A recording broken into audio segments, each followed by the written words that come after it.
Hi class, I just wanted to check in with you since I know it's been a little while since I've done a video. I wanted to let you know I read the evaluations, the midterm evaluations last night, and so I wanted to address a couple of the kind of questions or concerns that came up in that. And one of those is that you're missing having some of the videos that I provided in the beginning. Honestly, I've been kind of inundated with all the grading, and so that's taken a lot of the time that I've dedicated to this class. So I'm sorry, and I will try to keep doing some videos because I understand the value of hearing directly from me and just not just reading the basic content that's in the Canvas course. And I understand it's kind of bare bones. So hopefully I can put some more meat on this.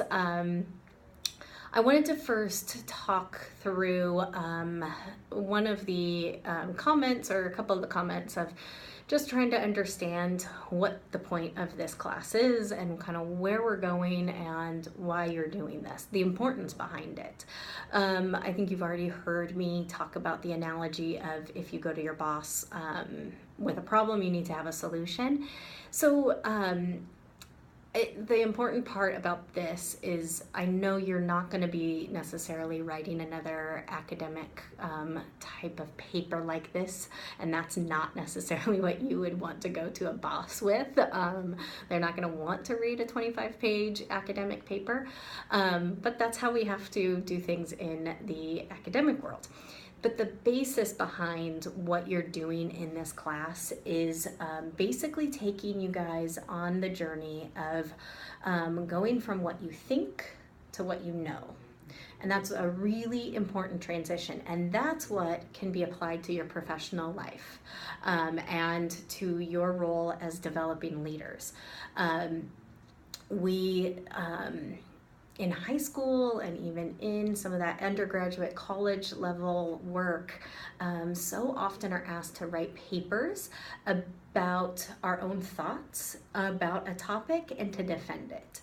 And so that's fine, but where we're getting with this type of paper is to say, this is the problem, this is what I've studied, and this is how I believe we should proceed because I have all of this background.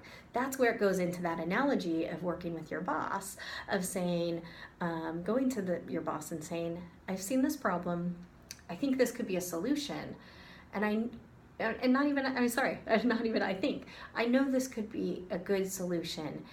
This is the plan that I think we can follow.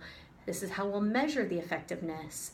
And these are the results that I believe we will have if we implement this plan.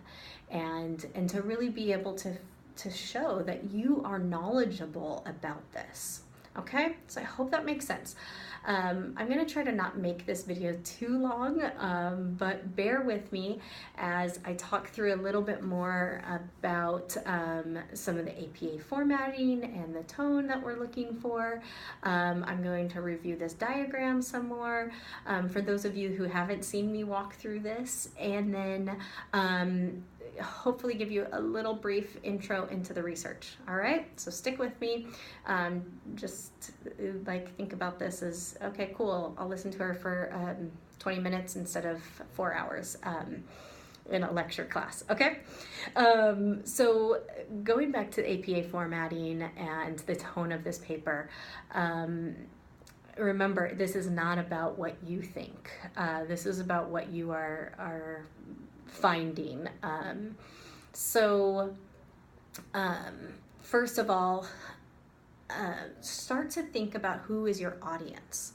Who are you writing this for? For some of you who are writing this for your own workplace, you may be thinking, or you may need to think that your audience is your boss or the leadership or the board or whoever that would be. Some of you are writing for an outside organization, and that would be your audience. Others, you want to inform people, a certain group of people, that would be your audience. So don't think of me as your audience, think of them as your audience. And so obviously, you came up with a problem, and you want your audience to know how to fix that problem, right? So in any type of relationship, it's kind of challenging to go to somebody and say, hey, this is a problem, especially because they may be the source of that problem.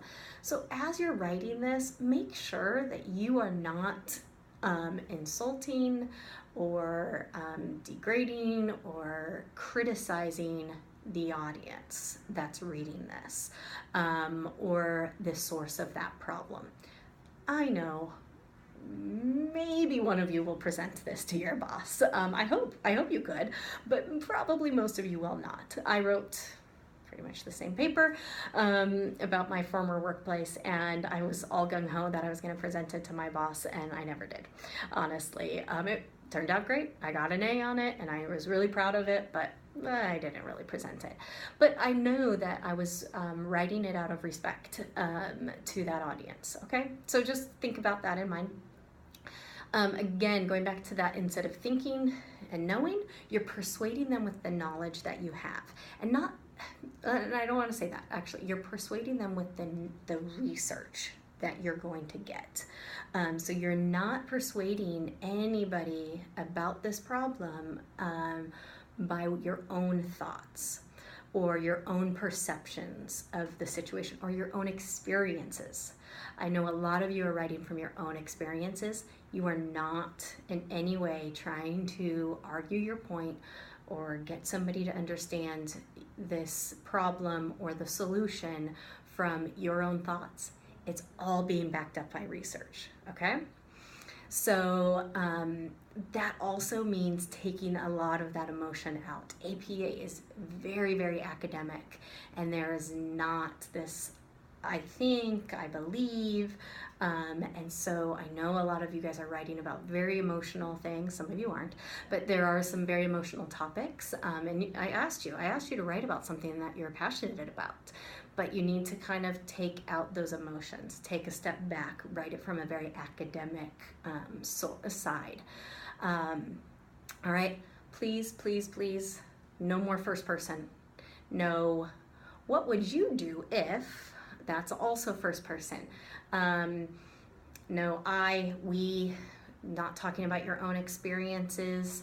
I know up until this point you've done a lot of reflective papers. This is so academic, all right? APA is also very simple, direct.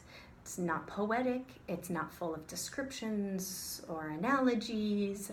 I know up until now you've been told to get a hook and draw people in with your creativeness, and sorry, APA is not that way. So I'm gonna give you some leeway on that creativity, but especially if it's not very emotional. But emotional descriptions and storytelling is not really in APA at all, okay? So APA goes way beyond how I write my sources and the margins and the headers, all right? So I just want you guys to start understanding that tone. As you do your research, you're going to be reading a lot of things that are written in like more of an APA or an academic setting, and you guys are going to start hearing that tone and you're going to get it. So I know, and that's why I haven't been too critical up until now. You guys have been getting a lot of full points, even if you didn't quite get it, because I know that that's a process to get into it. A lot of you are getting it. You guys are hearing my feedback and going, wow, this is great. You're doing a great job, because most of what you're writing at this point, a lot of you are getting that tone down, and I've seen that progression.